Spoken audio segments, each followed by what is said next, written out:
Philby raised his avatar sword and blocked a swipe of silver steel that aimed for his head.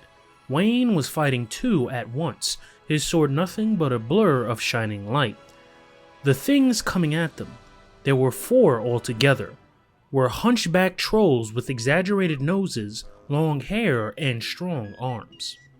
Never mind that they were avatars, they were horrendous-looking creatures, incredibly quick with their swords and determined to eliminate Wayne and Philby from VMK. Philby blocked a second swipe and then a third. He backed up and moved to his right, noticing that the troll pivoted on its left foot as it turned to stay with Philby. Philby raised his sword as if to strike a blow to the head. The troll crossed its sword to block, but Philby released the sword, allowing it to fall, and as it did, he bent forward and was there to catch it before it hit the ground. He swung it at the troll's left leg. It sliced in two at the knee. The troll stepped forward and fell over on its face. It tried to stand but was useless without a left leg. Philby stepped around in time to engage the sword of the third troll to attack Wayne, who was already busy defending himself against two of the attackers. Philby caught this troll sword as it swung back over its head. The contact spun the troll around and it came at Philby with a series of swift slices to the air, narrowly missing the chest of Philby's avatar, which was in steady retreat. The troll reared back and lowered its sword with power and speed. Philby sidestepped, tripped, and his avatar went down. The sword smacked into one of the purple networking cables, cutting it in two. The purple color immediately switched to gray, and Philby realized since this was the internal maintenance site, anything done to the mechanism was for real and affected the real world. Wherever the data feed had been headed, it was now null and void. He considered cutting all the cables. Wouldn't that have the desired effect? Wouldn't it stop all data, and more likely than all the DHIs? He thought it would. But at the same time, without that vivid color, you wouldn't be able to follow the colors to the source, the second server, and that was the ultimate prize. A troll left the fight with Wayne. It squatted and jumped a phenomenal distance, landing right in front of Philby. It raised its sword to do Philby in. It was now 2 against 1. Philby spun in a full circle, his sword outstretched. It was similar to a martial arts move, and it caught the other two by surprise. He hit the first in the arm, severing it. The second took the tip of the sword across his chest. Philby spun again, this time taking a step forward. The one-armed troll merely switched hands, now holding the sword with its right. It lowered at Philby, who danced to the left just as the blade came down like a guillotine. It chopped off the end of Philby's right foot. Philby moved and saw his avatar sway about to fall. He jerked left and maintained his balance. He could still stand, but his steps had to be shorter. Wayne had dispatched the remaining troll. He came at the two on Philby from behind, and soon there was a flash of swords as Philby battled the one-armed troll and Wayne took the wounded one. Philby moved to his right, seeing that Wayne was moving that way as well. And now, Philby saw Wayne's scheme. The two trolls were battling in close quarters too near each other. They each pivoted on one leg as they turned, a faulty design. And Wayne was working to tie their legs together to cross their legs. It worked beautifully. One more move to his right and Philby watched the two trolls tumbled over. Before Philby could even lift his sword, Wayne had removed these two from the game as well. Wayne hurried to the one spinning on the floor and stopped it with a sword thrust. If we don't hurry, they'll generate another 50 of these and send them our way. Can you find the server? I'm sure I can. Then do it, and tell your friends up top we may need their help. My guess is these trolls aren't gonna let us anywhere near that server. Their eyes adjusting as they climbed up the small ramp and out of the open hatch. Finn and Jess beheld an intimidating sight. The upper tiger yard was a large enclosure, an open expanse of sloping green grass surrounded by 15-foot high walls. The enclosure's boundaries were broken by bamboo trees, wild grasses, and jungle shrubs. In the shade to their left and just coming to her feet was an enormous tigress, 6 feet from shoulders to tail, with a huge head and paws the size of oven mitts. She glanced back at them with her ember eyes and let out a thunderous growl. They were intruders, and she didn't appreciate being awakened from her nap. Directly ahead of them, coming over the crest of the small rise, were 2 more tigers, barreling toward Finn and Jess at full speed. And to the right of the yard, a half-dozen monkeys and 4 large orangutans were also charging. The number of wild animals, as well as their combined ferocity, every twitch and muscle aimed directly at Finn and Jess, froze the kids. They stood absolutely still, which was a good thing. Then Finn spotted the ivy creeping along the right wall, just behind the gang of monkeys. Charlene. Finn? No fear. He had tried to cross over on his way out of the hatch, but his excitement had prevented it. He didn't want Jess to know this, so he spoke with authority. Move to your right, stay close to the wall. But the monkeys! I know. A hollow growl reverberated from behind them, another tiger, this one coming through the tunnel from the lower yard. Finn picked up a stick and stepped forward, putting himself between the charging monkeys and Jess. The 2 center tigers continued their advance, while the one in the shade to the left had spun fully around to face the hatch. If he didn't do something quickly, he and Jizz were going to be animal crackers, a late afternoon snack. Go! Jez took off along the wall at a run. Finn attacked the line of advancing monkeys and apes, swinging the stick like a baseball bat. Monkeys skidded to a stop, forming a semicircle around him. He saw a flash in the eyes of one of the orangutans. The ape had spotted Jez fleeing along the wall. He chose this ape to go after, chanting under his breath, "Nothing can hurt me."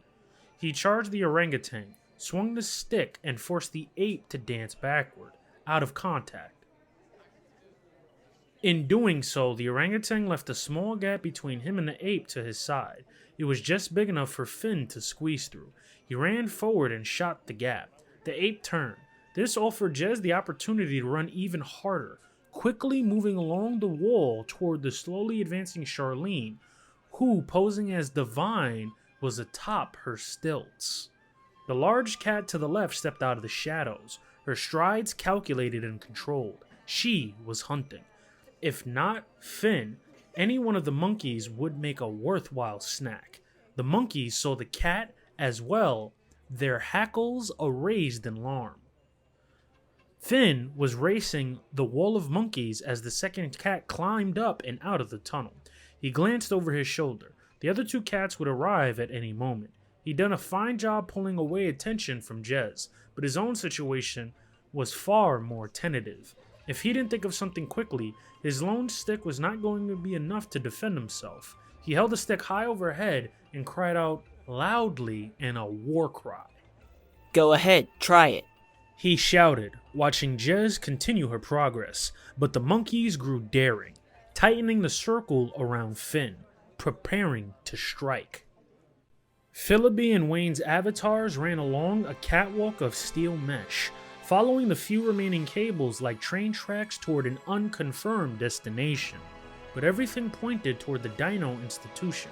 Finally, the first wall of the institution appeared, and then the identification on the schematics. The trick for Philby was to juggle back and forth between the DS and the computer terminal. It wasn't easy. It's definitely Dino Institute. We're almost there. He studied the wires ahead of him. The purple wires turned right just inside the doors of the institution. The virtual blueprint spread out before him and Wayne. As they neared the entrance, the plan shifted from 2 dimensions to 3 dimensions. He and Wayne moved inside the guest entrance. Philby stayed alert for any other ways to get in. Wayne's avatar stopped at the edge of the doorway. Philby typed a message to Wayne. What's wrong? I sense a trap. Why? We should have met more resistance. I am familiar with their tactics. This is unlike them. Maybe they've changed. Not likely. The Overtakers never rest. They are cunning and clever, and they possess many spells. I would suggest we look for another access point. There's no time. Besides, the cables are right here. Have you considered the cables themselves may be part of a trap? Philby had not given it any thought. The data flow had convinced him he was following the right cables. If it was a trap, then Maybeck and Willa were also walking right into it. Please, another door. It's safer for all of us. If you can get backstage at the Dino Institute, you're looking for a rack of service. There will be a thick blue or gray Ethernet cable clipped into the back of each server. There may be a hub, a box with flashing lights. As his avatar stepped out of the structure, the schematics returned to 2 dimensions. He studied the full schematics. The biggest backstage areas were to the right. Workshops are at the end of the ride. You must destroy the server.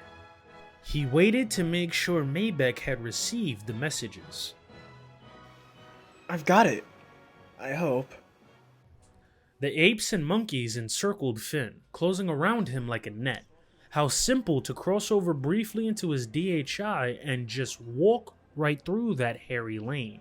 But it was not to be. He was terrified. He wasn't going to cross over on his own. He spun, looking for the weak link in the circle.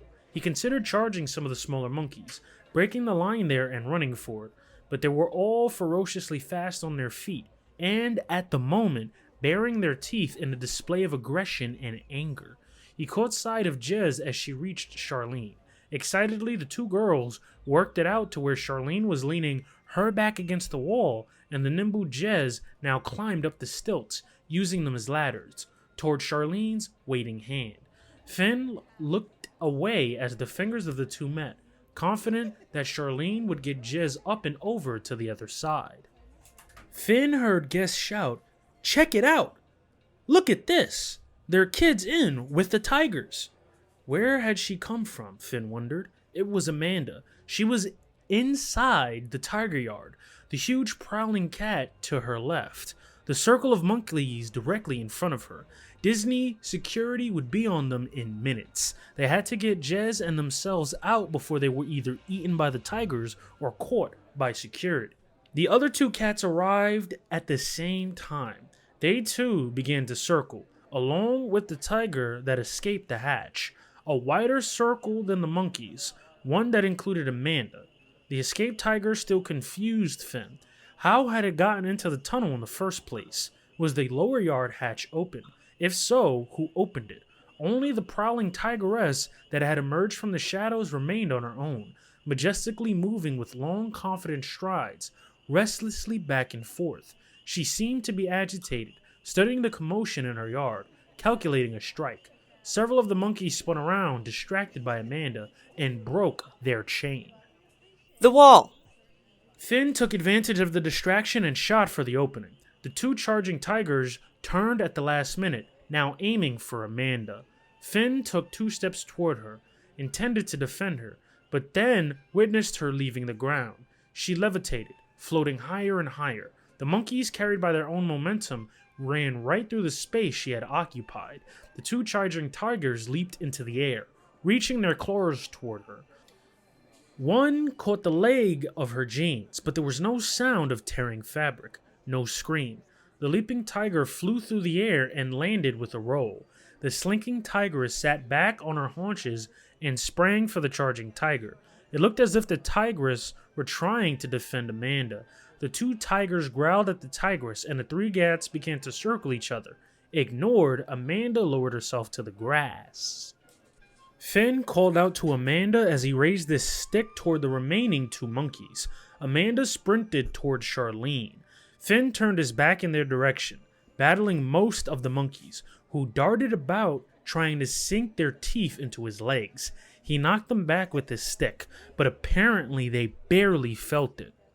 Looking over the heads of the monkeys, Finn saw the tigress swiping her huge claws at the other two grand cats. It looked as if the cats made contact, but none of them reeled with pain. They held their ground. Charlene let out a squeal as Amanda climbed up her stilts. Her hand became caught between a stilt and the wall. With that squeal, all three cats turned, 1 minute fighting each other, the next acting like curious cats. They clearly saw the monkeys, then Finn, and finally the girl in the distance clambering up a wall. They charged. Finn had his hands full with the monkeys. He had not an ounce of strength nor a second of time to deal with three enormous cats barreling down toward him. This is it, he thought. It was too late to turn and run, too late to escape.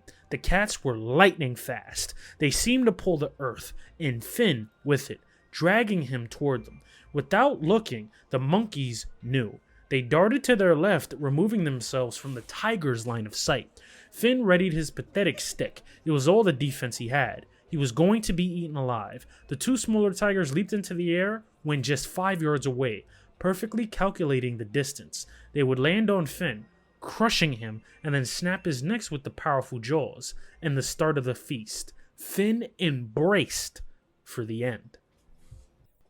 Philby and Wayne's avatars had only 5 minutes earlier moved around the right wall of the Dino Institute as it appeared on the virtual schematics. If you helped create the place, how about a little hint of how to reach that room? Near the south wall of the Institute, the purple cables terminated. The blueprint showed a series of walls around them, but no door. So was the server in a closet, a workspace, the ceiling, the hiding place on the floor? Computers came way after my time. I have no idea where that is. None? Are you sure? They don't need much space, but it has to be a cool room. And they require a lot of cabling, so they would never be over a tunnel or sewer or... The storm sewers. Wayne's avatar lifted its arm to point. I remember a meeting years ago where routing data lines over the storm sewer pipes was discussed. Storm sewers carry the rainwater of the park. The sewer lines are in the maintenance conduits throughout the park. But this is a server they want to hide, that they don't want anyone to find. The employee bathroom in the Dino Institute is way too cold, and every bathroom has drains, right? Some drains feed the storm sewers. Philby grabbed hold of the DS. It was worth a try. DHI server is in the employee bathroom close to the south wall. On our way. Philby looked back at the VMK screen, and as he did, the screen popped and sparkled. It occurred to him that someone could be monitoring them. The Overtakers could know that he and Wayne were online. Could they trace their locations? If so, both he and Wayne were at great risk. Hurry up! We have to cut the cables. Wayne's avatar rushed to keep up with Philby. It forced Wayne to keep his hands on the mouse and off the keyboard. He couldn't type a message as long as Philby kept him moving. They traveled around the corner of the Institute and back to the catwalk that carried the data cables. Philby struck the purple cables with his sword. Once, twice, 3 times. All the cables were cut. They immediately turned gray. The data stream was dead. Why wasn't Wayne helping? Philby turned his avatar to look. Wayne's avatar wasn't moving. Come on, hurry! The white-haired avatar just stood there and not doing anything. Philby wished he could scream at Wayne instead of just typing. Why wasn't the old guy following him? Then the impossible happened. Wayne's avatar dissolved.